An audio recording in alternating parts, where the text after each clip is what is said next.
ليه في ناس في مجتمعنا بتتشهر برغم ان هي بتتشتم في الكومنتات ومحدش طايقها ومحدش بيحب محتواها، لكن برغم كده كل يوم بتزيد شهرة يوم عن يوم؟ ايه السبب في الموضوع ده؟ وده واحد من اهم الاسئله اللي الناس بتسالها حاليا. ليه الناس دي مشهور؟ اكيد بتشوف واحد زي مثلا بتوع اجمل بنت في مصر والحاجات اللي بتحصل دلوقتي يعرضوا محتواهم بعد في اللايكات والكومنتات وكده. وطبعا الناس دي اصلا قبل ما تعمل الموضوع ده كانت بتعمل محتوى، بس المحتوى ده ما كانش بيجيب ريتش، فاضطروا ان هم يخشوا في محتوى تاني عشان خاطر يجيبوا ايه؟ ريتش. بس التفاعل هنا هو مش تفاعل ايجابي، ده سلبي. الناس بتشتمهم، الناس مش طايقاهم، الناس دايما بتستنى محتواهم ينزل علشان خاطر تشتمهم في الكومنتات. وده السبب الرئيسي اللي بيزودهم شهرة اصلا، هي الكومنتات السلبيه. الناس اللي بتشتم في الكومنتات دي هي بتزودهم شهرة. هحكي لك عن موضوع معين كده، هو مرتضى منصور. تعرف مرتضى منصور؟ مرتضى منصور واحد من اشهر الشخصيات في مصر واسرعها انتشارا. في ناس تعرف مرتضى منصور وما تعرفش ناس حكموا مصر اصلا كرؤساء او كملوك اصلا. برغم ان مرتضى منصور في عدد ضخم من الناس ما بتحبهوش وفي اختلافات بشكل كبير جدا سواء في الكوره او في السياسه او في اي حاجه،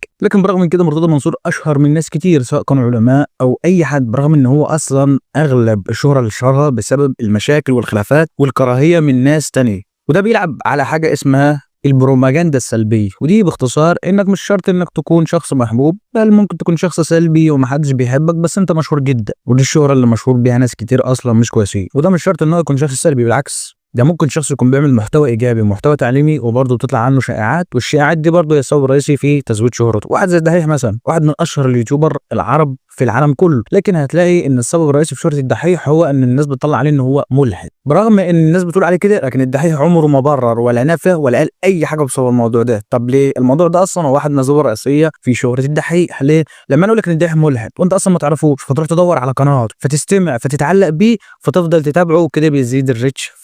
الداعية مش مضطر ان هو ينفي ولا يتكلم عن الموضوع ده، لانه كده كده هو بيزيده شهرة، فهو مش محتاج انه ينفي الموضوع ده او يبرره او يعمل اي حاجه. ودي واحده من الاسباب اللي الناس بتستخدمها عشان تزيد شهرتها، وهي انهم بيعلقوك بحاجه. الحاجه بقى دي سلبيه، مثلا انت بتخش تشتم في الكومنتات، التيك توك او اليوتيوب او اي حاجه في الدنيا مش هتقلل، بالعكس هم مش مهتمين اصلا الكومنتات دي سلبيه ولا ايجابيه. المهم ان في كومنتات كتير، في بحث كتير عن الشخص ده، فشيء طبيعي ان التيك توك او اليوتيوب او الفيسبوك او اي موقع للسوشيال ميديا هيزود الشخص ده، لان الناس بتدور عليه، الناس بتشوف الحاجات بتاعته، الناس كمان بتخش تكتب كومنتات ليه، فشيء طبيعي انها اشهره. طب انا كده اعمل ايه؟ يعني الكومنتات السلبيه دي مش هتوقفه؟ مستحيل توقفه. هو اصلا قبل ما يخش في المحتوى ده هو عارف ان الناس مش هتتقبل الموضوع. ايش اللي هيخلي شخص يعمل محتوى زي ده اصلا تتكسف ان انت تبص عليه في الشارع كشخص بيعمل المحتوى ده؟ طب اعمل ايه؟ بص، احسن حل للناس دي هي انك تحذرهم او انك تعمل حاجه غير مهتم. ودي موجوده في اليوتيوب والتيك توك والفيسبوك واغلب الحاجات، ان هي ليه المنشور ده جاي لي وموجوده اصلا. انت لما تعمل كده اليوتيوب او تيك توك او اي موقع في السوشيال ميديا هيعرف ان المحتوى ده غير مرغوب، فهيعمل ايه؟ هيحذف الشخص ده وهيقلل حجمه وهيخلي ان هو